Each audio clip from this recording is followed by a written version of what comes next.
Before we jump into today's courtroom chaos, let me set the stage. This case involves a man who believes he has discovered a secret loophole to avoid legal responsibility by refusing mail and claiming he never agreed to any contract. Sounds clever, right? Well, not exactly, because what you're about to watch is a textbook example of how misunderstanding the law can completely destroy your own case. The judge in this courtroom is patient, direct, and clearly familiar with these kinds of arguments, but the defendant is convinced he's uncovered some hidden legal trick involving contracts and paperwork. The problem? Courts don't operate on internet myths. They operate on rules, procedure, and evidence. So as this hearing unfolds, watch carefully, because the biggest mistake in this entire case happens before the trial even begins. And by the time the judge explains the consequences, it's already too late. We are on the record calling 21170-598. Midland Credit Management versus Kevin Hurst. Date and time for pretrial. No appearances. Good morning, Your Honor. May it please the court, Suzanne Strickhartz, P44018, on behalf of the plaintiff. And your name, sir? Kevin Hurst. Okay, where are we on this trial, people? Your Honor, we had a pretrial. You opened up a written discovery. We did send discovery out. We did receive it back, apparently unopened, indicating there was a written on the envelope itself. It had written, I'm reading here, "I do not accept your offer to contract, all rights reserved, UCC 1-308, signed," and then it was a return to sender, Judge. All right, Mr. Hurst. We attempted to do discovery anyways. Mr. Hurst, did you refuse to accept the mail? Did I refuse to accept the mail? Yes. Sir, you can't do that. I can refuse to accept any mail that comes to me. What we're witnessing here is one of the most common and most damaging mistakes people make when representing themselves in court. The defendant thinks that by refusing to accept the discovery packet, he somehow avoids the legal process. But in reality, discovery is the phase where both sides exchange information about the case, evidence, documents, and questions that must be answered under oath. When someone refuses to accept that material, it doesn't stop the case. Instead, the court can treat unanswered questions, especially requests for admissions, as automatically admitted. In other words, by rejecting the mail, he may have accidentally agreed to the very claims he's trying to fight. Think about that for a second. Trying to avoid the lawsuit may actually guarantee losing it. Have you ever seen a strategy backfire this badly before? One of the things she sent you were requests for admissions.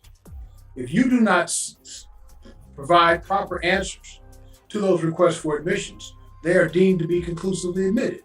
Do you understand that, sir? Objection, Your Honor. Do you understand what I said? No, I don't.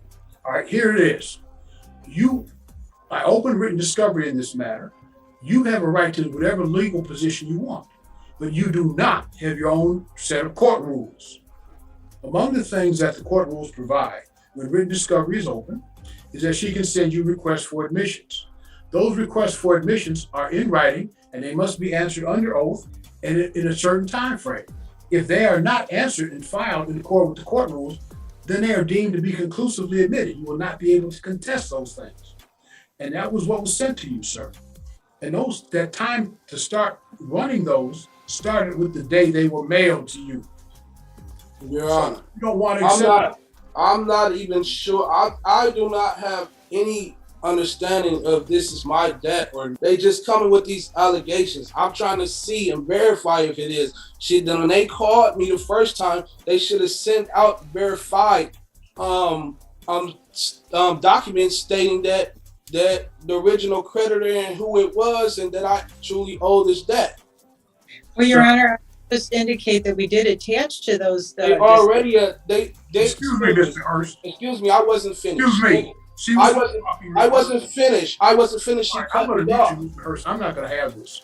Your Honor, she cut I'm me not off. going to have this. Talking. This is not a clown show. Oh my goodness. One at a time. I can't finish my You statement. will speak one. Don't interrupt me again, Mr. Hurst. Go ahead, sir. Why, thank you. You will speak one at a time. You will not interrupt each other. You will not interrupt me. Do you understand what I have said? The judge here is trying to do something very important: explain the rules while remaining neutral. Judges can't act as someone's lawyer, but they often give basic warnings when they see someone about to make a serious mistake. Notice what the judge keeps emphasizing. You absolutely have the right to represent yourself, but what you don't have is the right to invent your own version of the legal system. Court procedures exist so cases can be resolved fairly and efficiently. If every person could ignore those procedures whenever they felt like it, the entire system would collapse. Yet the defendant seems convinced that refusing paperwork somehow protects him. The reality is much harsher.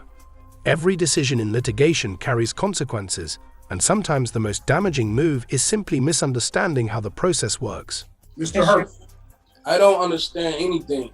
Okay, fine. I don't even understand why I'm here. I'm going to mute I don't you. even understand what's going on. I'm muting Mr. Hurst, and I will let Ms. Strickhart say what it is she wishes to say. Then I will unmute Mr. Hurst and allow Mr. Hurst to speak. Ms. Strickhart, you are responding to Mr. Hurst. Yes, sure. I was just indicating that we did attach the account statements, the full chain of title and seller data sheet to the packet. So even though there was no requirement, we did want to provide that to the defendant. And so that was in, all of those materials were in the packet that was rejected, Judge. Well, let's let Mr. Hurst respond. Okay, so the understanding that I have is that they should have contacted me 5 days after they should have gave me documents 5 days after they contacted me about the alleged debt. I told them I had no recollection of the debt. Yeah, I don't even know enough information to admit or deny the allegations to the debt. So if they're accusing me of this debt, I would like to ask them a few questions so that they can verify that this debt even belongs to me. And that's why I refused the packet, because I don't know if they're trying to contract with me or not. I didn't know what it was, so I sent it back. All right, let me explain it to you again. Whatever political views you have, I had no understanding that they were sending me these things. They didn't even tell me that they was going to send me. In the last court date, did they say, or did she say, we're going to send you something? Sir, I opened written discovery. That allows you to serve written discovery. That allows her to serve written discovery. And she did so. If you elect not to receive it, then that's on you. That's the risk, and you bear the risk of that. But I would urge you, and let me tell you, as I told you at the beginning, you have an absolute constitutional right to represent yourself, but what you do not have is a right to your own set of court rules. You may not be frustrating the court rules, sir, by refusing to accept mail. If that's the choice you make, then that's the choice you make, and you will have to live with the consequences of that. I would urge you, sir, perhaps you might want to get counsel, because I don't think you understand the process, and I'm not at all sure you understand the consequences of the choices that you are making. However, as I indicated, you have an absolute constitutional right to represent yourself. I would urge you to get counsel. So I'm going to give you another date. And sir, she is going to do what she does to represent her client, and you're going to do what you do. And if the court rules will cut against you. This moment is actually fascinating because the judge is giving the defendant one last chance to avoid disaster. Courts aren't eager to trap people with procedural mistakes. They prefer cases to be decided on the merits whenever possible. That's why the judge strongly suggests getting legal counsel. An attorney would immediately recognize what's happening here. Requests for admissions are incredibly powerful. If ignored, they can effectively decide the entire case before trial even begins. Yet the defendant still believes the key issue is whether the plaintiff can prove the debt exists. Ironically, by mishandling the discovery process, he may have already admitted that proof himself. It's a perfect example of how confidence without understanding can become a serious liability in court. Question. They are claiming that this debt belonged to me. Would they have to produce all the proof and verify that this debt belongs to me? The plaintiff has the burden of proof, Mr. Hurst. That's right. So she had to produce the proof that this debt belongs to me, right? She has the burden of proof. Okay. Thank you. All right. Judge, I'm sorry, Ms. Rickards? Your Honor, would it be possible for us to receive a motion date for, say, mid-July? Let's give him one more opportunity. Oh, you want me to resend the packet, Judge? I want you to resend the package. And sir, let me urge you as strongly as I can. So receive and open the package. Because if you do not, the request for admissions will be deemed to be conclusively admitted. The lawsuit, as a practical matter, will be over. Do you understand what I have said to you? Yeah, I understand. Do you, I got a question. Should they have sent me something before they send me this package since the last court date? Sir, to verify that? Sir, they're not required. If you think you need some information, you have the right to seek discovery too. But you can't tell them how to litigate their case. Okay, so she's going to send me a packet, and I'm going to send her back a packet as well, right? No, you're going to do what you choose to do. She's going to send you again those requests for admissions. Well, you said that we had this conversation before, didn't we? Sorry. We had this conversation before. Go ahead. As a courtesy to you, she's going to send you the request for admissions one more time. You will either accept the package or you will not. You will answer and serve the request for admissions in accord with the Michigan court rules, or you will not. And then if you do not, then those things will be deemed to be conclusively admitted. If you choose to send written requests for discovery, you have a right to do that too. You can send written interrogatories, requests for production of documents, and requests for admissions. Same as her. All right, we are on the record. This is 21-170-598. Midland Credit Management versus Kevin Hurst. Taking time for pretrial. Your appearance. Good morning, Your Honor. May it please the court, Suzanne Strickhartz, P44018, on behalf of the plaintiff. And what is your name, sir? Kevin Hurst. Okay. All right. I do hereby reserve all of my rights, waiving none, not to be. And here we go again. Another classic sovereign citizen style statement filled with phrases like reserving rights, contracts, and commercial agreements. These statements might sound legal, but in court they usually have no practical effect.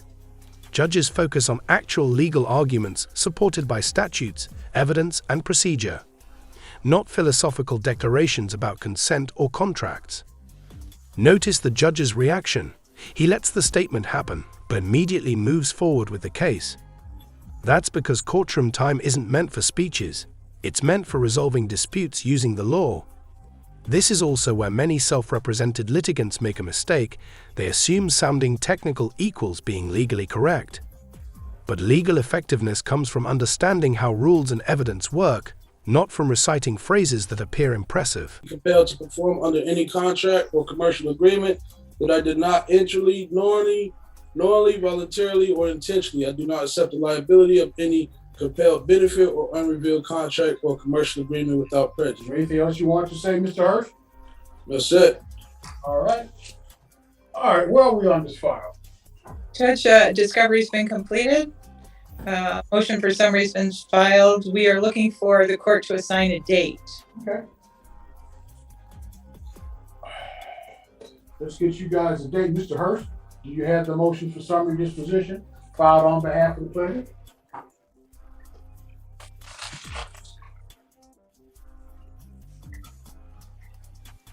It looks like this. What's that? It looks like this. I'm asking Yeah. you first if you received the motion for summary disposition filed by the plaintiff. Do I have it? Yes, sir. Yes. Okay. So let's set you a date for hearing and we'll move on. Does July 26th at 10 o'clock, does that work for everybody? Yep. Yes, Your Honor. Okay.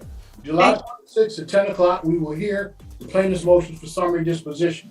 Sir, if you wish to file and serve an answer to that motion for summary disposition, you must do so within the terms provided in the Michigan court rules. We'll hear the motion July 26th July 26th at 10 o'clock. Again, sir, if you want to file an answer, be sure to serve both the court and the counsel for the other side. The court has had an opportunity to review the pleadings here. I was particularly interested in the request for admissions that was served by the defendant. Request for admission number 3. Does the plaintiff admit and have proof that the allegations against the respondent are true and accurate, with all documentation being verified, signature and sealed? These were admitted. Does number 4, does plaintiff admit and or have proof that the statute of limitations has not expired to collect on his alleged debt? Plaintiff admitted that. Does the plaintiff admit number 6 and have proof that the respondent had a meeting of the minds with Credit One Bank pursuant to the contract agreement in respect to full disclosure, and that said contract contains no elements of fraud by Credit One Bank? Plaintiff admits that. In number 7, does the plaintiff admit and have proof that Midland Credit Management purchased this contract from the original creditor and is now the new owner of the alleged contract and of the said debt that is owed? Plaintiff admitted that. So what we have is an admissions by our defendant of the validity of the contract, admission by a defendant that Midland creditor is a proper party plaintiff. And then we have in request for admission number 8, does plaintiff admit and have proof that Credit One Bank did loan their credit to respondent and that the respondent is only obligated to pay back in money to Midland Credit Management? Plaintiff admitted that too. I also note for the record that having reviewed the brief answer to plaintiff's motion for summary disposition, first of all, contrary to the courtroom, is not supported by an affidavit. 2.116G4 says that when a motion for summary disposition under C10 has been filed and served, the opposing party here would be the defendant, may not rely upon his pleadings, but must, by affidavit or as otherwise provided in this rule, demonstrate the existence of genuine issue of material fact. Again, I note for the record, no affidavit. Now the consequences finally arrive. The judge reviews the defendant's filings and points out several critical issues. First, the admissions requested by the plaintiff were effectively conceded, meaning key elements of the case are already established. Second, the defendant's response to the motion for summary disposition doesn't follow the procedural rules because it lacks an affidavit supporting any factual dispute. This matters because summary disposition, or summary judgment in many jurisdictions, is granted when there is no genuine issue of material fact. If the defendant can't present proper evidence showing a real dispute, the court doesn't need a full trial. It can simply rule based on the law and the existing record. So at this point, the case isn't collapsing because of bias or unfairness. It's collapsing because the procedural requirements weren't met. What's submitted here? I think it's fair to say that the pleading filed by the defendant is somewhat obtuse. I quote, for example, from the 3rd page, the agreed upon proof of claim does not serve in place of the original account, for it is a conditional acceptance and not the foundation of an action, and does not become an original demand and amount to an express promise to pay the actual sum stated. In his first paragraph, the plaintiff, and I'm quoting again, plaintiff claims that the living soul utilizes an address in his answer, when in fact the address that is used there indicates that the living soul does not live at this address, but is receiving mail there. So, the defendant has failed to appear. He has failed to support his brief answer to plaintiff's motion for summary disposition by affidavit as required by the court. The court has had an opportunity to review the pleadings filed on behalf of the plaintiff in this matter, and I'm satisfied. There's no genuine issue of material fact in this matter. Summary disposition is granted in favor of the plaintiff. If you'd be kind enough to send me your judgment under the 7-day rule, I'd appreciate it. And here we go again, Another classic sovereign citizen style statement filled with phrases like reserving rights, contracts, and commercial agreements. These statements might sound legal, but in court they usually have no practical effect. Judges focus on actual legal arguments supported by statutes, evidence, and procedure, not philosophical declarations about consent or contracts. Notice the judge's reaction. He lets the statement happen, but immediately moves forward with the case. That's because courtroom time isn't meant for speeches. It's meant for resolving disputes using the law. This is also where many self-represented litigants make a mistake. They assume sounding technical equals being legally correct. But legal effectiveness comes from understanding how rules and evidence work, not from reciting phrases that appear impressive.